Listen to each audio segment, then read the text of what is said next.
Types of Multidimensional Beings from August 2009 from Psychedelic Adventure website.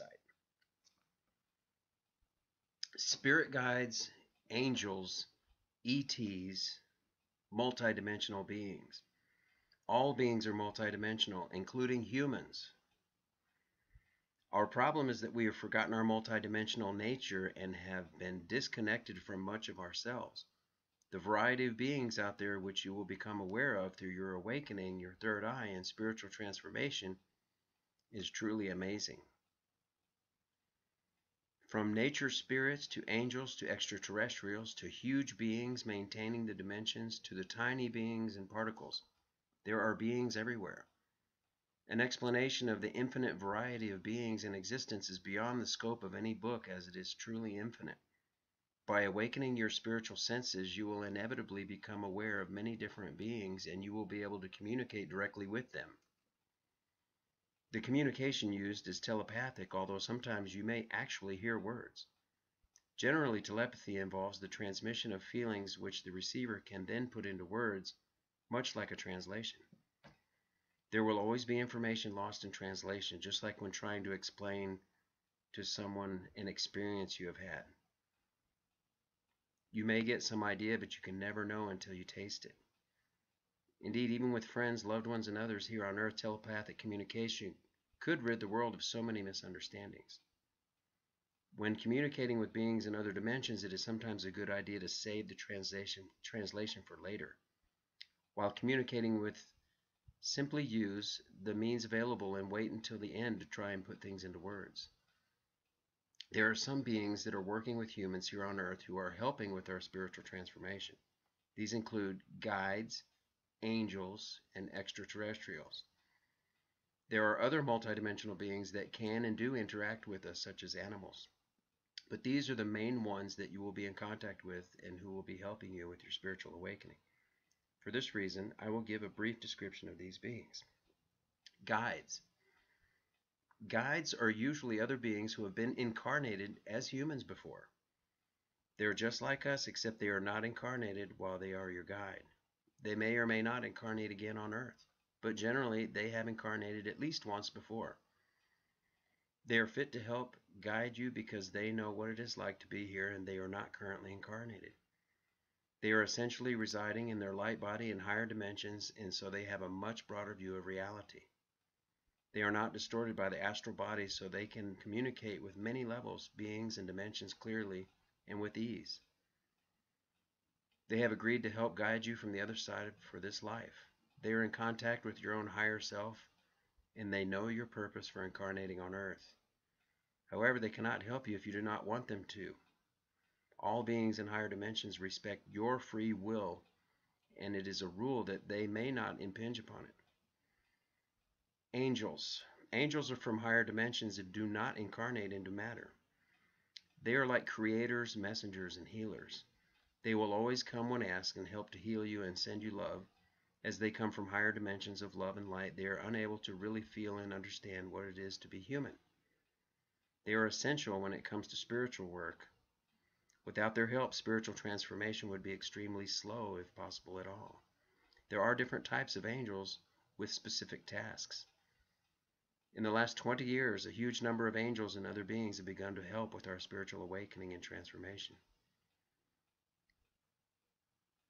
They would have to meditate away from the city for days and have the help of a connector before an experience could occur.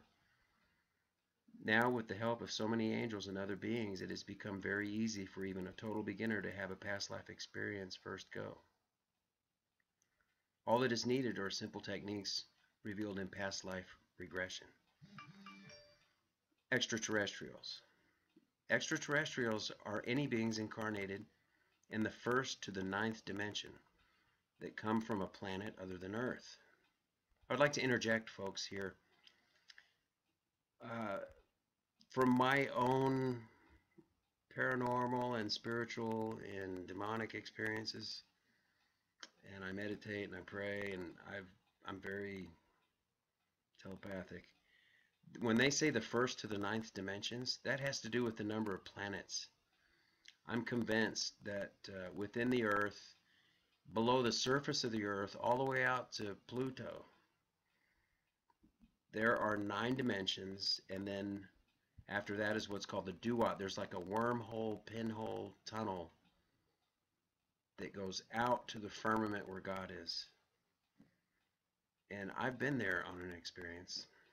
I'll share. I have shared. You can look that one up. It's called My Experience in the Throne Room of God, the Creator, I believe. There is an amazing variety of life in this universe, and the number of life forms is nothing short of miraculous. There are civilizations and cultures living on and within many planets all over the universe. They come in all shapes and sizes, such as insects like giants, dolphins, or other humanoid beings. In all of the 9 material dimensions, there is a birth and death experience as being incarnates into the life form and eventually leaves. In higher dimensions, it is not uncommon for beings to live for thousands of years or even hundreds of thousands. On these planets, and in the dimensions inhabited by such long-lived beings, you would find places of amazing harmony and spiritual knowledge. To us, these worlds would seem like heaven, and in a sense they are. It is quite possible for humans to incarnate on other planets in between lives on Earth. It's also possible for ETs to incarnate here for a life. However, there's a group of beings who make up the human race, and these are the ones who make up the vast majority of people here. It's not just the angels and guides that are helping us, but also ETs from many different planets and dimensions. These ETs are mostly here to help us to shift to the 4th dimension, which we're close to, folks.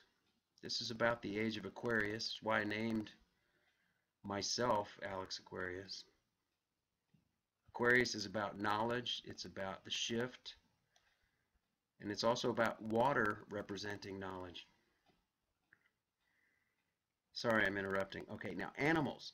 Animals are far more than meets the eyes. Most come from other areas of the universe, and in a certain respect, they are extraterrestrials incarnated on Earth. The bodies they inhabit on the home planet may be completely different to their bodies here, or may be very similar. As humans are involved in a reincarnation cycle on Earth, each group of beings throughout the universe has their own reincarnation cycle. The beings of each cycle have a similar consciousness and have similar personalities. All life is evolving to a certain extent, and so as each group continues its incarnations, it gradually changes and becomes more of itself. Individuals can incarnate into different cycles for a life and return to their cycle, or even leave their cycle and join another one if they desire to do so, but generally groups tend to stay together. For example, all humans have higher selves, which have higher selves, which have higher selves, which eventually meet up with each other. The same goes for other civilizations and groups of beings. The interesting thing about Earth is that human race has been doing something very unique, which has never been done before. I'm going to tell you folks, as I read this article, I'm resonating with this. I've had a lot of experiences, some I've shared and some I haven't yet, but listen to this article and look it up and read it. It's true. I know a lot of people cast this stuff aside, and I did too for a while until I pieced it all together with my own experiences, but you start to read this stuff that people say, and it comes from the New Age crowd, quote unquote. New Age doesn't have to be necessarily all evil, misguided people. There's a lot of truth in it, and it's very spiritual, and it's very much something of the Creator, and it's about all the other densities, as I call them. Not dimensions, they're actually densities. They're all 3-dimensional, but they're called densities. Okay, I'm interrupting this. It is important here to understand the animal spirit, or the higher self, comes through its light body, which, like ours, does not shine through with perfect clarity. Like us, animals have an astral body which incarnates through the etheric and physical bodies. The light body has only a tiny part actually incarnated in the physical, and this part is obstructed by the astral body. To see the being behind the animal, you must follow its column above its head. Animals are in fact greater contact with their higher selves than humans, so they know where they come from. While asleep, they dream of their home planet and maintain a conscious connection even while awake. So I guess your dog would be from, where's that? Is Sirius the dog star? Am I wrong? Somebody comment. This is an illusion which was important for our purposes on earth. Turning to the animals is probably the easiest way to awaken your spiritual senses. All animals resonate with vast beings of higher consciousness and are but a part of these beings incarnating into the third dimension. They have come here to help us with our purposes and are all beings of infinite love and light. We are not alone. All right, folks, that's the article. I guess the point of the thing is, not about the guides or the angels or the ETs, but the animals are what impress or touch me the most. Is of all of these different species on Earth that we live in this third density as beings, and we can communicate with and live with, like dogs, especially the animals that really communicate with us well, like dolphins, parrots, dogs, cats. They probably do have another dimensional or a density where they have more sophisticated life forms and incarnations. But here on Earth, they've incarnated into our world for a different experience and chosen to. I know, folks, I've ridden the moon, and if you made it to the end of this video, I'm going to drop a secret here. I think I rode the moon with John F. Kennedy. I was conceived the week he was shot. I'm Alex Aquarius. Thank you for coming to the Plain Mundane Show. Please hit like and subscribe. Ring the bell for notifications. I'm Alex Aquarius.